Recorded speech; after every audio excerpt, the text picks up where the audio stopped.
podcast.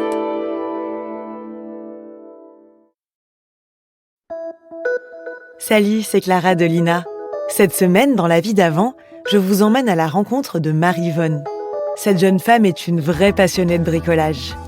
On est en 1995, au début d'une tendance qui ne va cesser de se développer. La preuve, les grands magasins spécialisés se multiplient dans les zones périurbaines. Et depuis les années 2000, ils font même leur apparition dans les quartiers chics des centres-villes. Dernier en date, le magasin Leroy Merlin sur la prestigieuse place de la Madeleine à Paris. Marie-Vonne Abolivier, vous êtes bricoleuse ? Oui, je suis bricoleuse. Enfin, j'aime surtout tout ce qui va servir à bricoler. La toile émerie, la colle, le ciment. J'adore les rayons bricolage dans les magasins. Vraiment, les roulettes, tout ça, vraiment, ça me fascine. Et puis, bon, souvent, je me dis, tiens, une roulette. Et puis, je trouve quelque chose à faire autour de la roulette ou autour de, je sais pas, j'adore les équerres en bois. Enfin, vraiment, tout ce qui est surtout matériaux, etc. Ça, j'adore ça. Je concrétise pas toujours, mais bon, vraiment. Et puis quand je commence un chantier de bricolage, vraiment, c'est carrément un rituel. Je prépare et vraiment, quand je me sens très prête, j'y vais. Mais il me faut quelquefois 2 ou 3 semaines pour préparer, pour acheter toutes mes petites choses. Et là, je me lance. Et puis là, je peux plus, il faut plus me parler. Je finis mon chantier, mais je mange pas. Voilà, quand je vais jusqu'au bout. Donc je fais plein de choses, un peu de ciment, j'aime beaucoup aussi poncer le bois et remettre un bois à nu, j'adore ça. Quand il y a 20 couches de peinture alors on en enlève 1, 2 et puis on voit bien, on commence à le voir, le bois, et puis vraiment c'est la découverte, quoi, ça j'adore ça. Et puis j'aime bien les vernis, les peintures, vraiment ça me fascine, c'est un univers qui me fascine. Mais je suis pas un artisan, hein, ça c'est... Et alors quelquefois aussi j'échoue, quoi. C'est quoi la différence avec un artisan ? Vous dites, je ne suis pas un artisan. Parce que je suis pas une professionnelle, un artisan, il a tout le matériel vraiment approprié, et puis il fait une chose dans le bricolage, ou c'est le bois, ou c'est le ciment, ou c'est... je sais pas, la peinture, ça aussi d'ailleurs, quand je vois ici, là, par exemple, dans la maison, les peintres, je me dis qu'ils arrivent à rendre un mur plane, ils font des surfaces bien lisses et tout. Moi, j'arrive pas à faire ça, par exemple. Vraiment, je crois que ça s'improvise pas. Il y a des techniques qu'on apprend.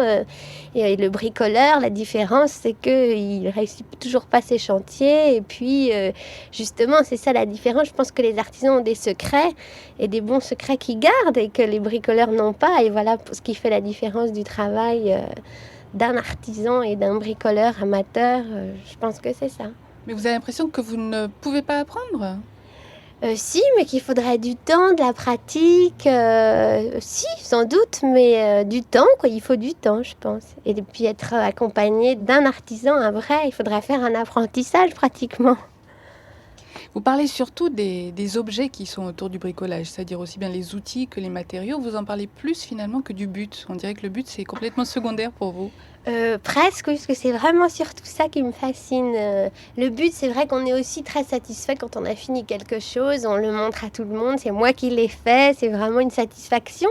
Mais il y a aussi surtout utiliser tous ces objets, ces outils, ces matériaux, vraiment ça, je trouve ça, c'est comme quand on est enfant, la peinture, on adore la peinture, finalement ce qu'on couche sur le papier, c'est pas tellement le résultat, on s'en fiche un peu, c'est surtout de la patouiller, de la toucher, enfin c'est beaucoup ça qui me plaît, vraiment.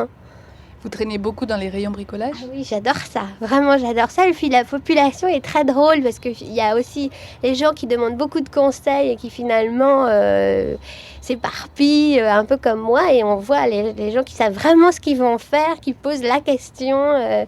Et puis, bon, c'est marrant. Les vendeurs de bricolage, c'est aussi c'est un personnage, je trouve, le vendeur. Il est très sûr de lui. Il vous assure que son produit est celui qu'il vous faut et tout. Donc, c'est assez drôle.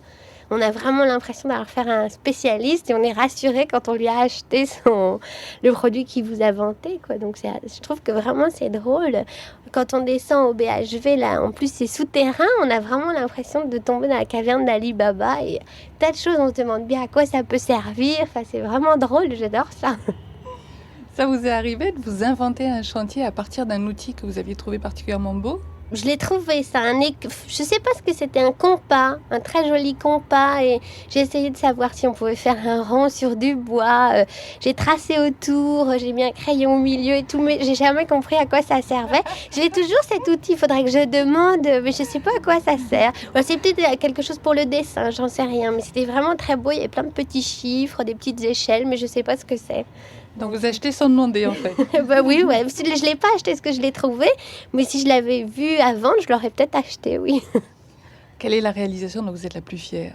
J'ai fait un miroir, j'ai entouré un miroir d'une mosaïque de billes, des billes à jouer. Et puis alors, il prend la lumière et les faisceaux de lumière selon la couleur des billes. C'est vraiment très joli. Enfin, j'en suis très très fière. D'ailleurs, ça prône comme ça au milieu du salon. C'est vraiment... Mais bon, j'ai eu du mal à le faire parce que c'était un peu délicat. Mais je l'ai raté une première fois, je l'ai recommencé. Mais il est très beau, j'en suis très fière. On peut recommencer? On peut recommencer, oui. Mais alors là, c'était vraiment, je l'ai caché pendant. Il était raté, je l'ai caché, mon miroir. Je ne voulais plus le voir, j'étais très déçue. Et il a fallu que j'en fasse mon deuil et que je revienne pour le refaire. Mais longtemps après, il s'est peut-être passé 6 mois entre les deux. Et donc, j'en étais du coup 2 fois plus fière quand je l'ai réussi, quoi. Et comment est-ce que vous l'avez fait? Et d'abord, j'ai mis du ciment sur le cadre en fait du miroir. J'ai mis du ciment colle, ce qu'on appelle du ciment colle. J'ai planté mes petites billes dans le ciment colle. J'ai attendu que ça sèche. 3 fois plus long que ce que me disait le mode d'emploi, pour être bien sûr de... Et ensuite, j'ai mis un joint de couleur, en l'occurrence c'est vert, pour unifier en fait les billes. Et puis voilà. Et puis j'ai verni pour que ça brille. Et puis voilà. Mais ça a l'air tout facile décrit comme ça. Oui, tout facile, sauf que la première fois, mon ciment colle n'a pas tenu les billes et tout s'est cassé la figure.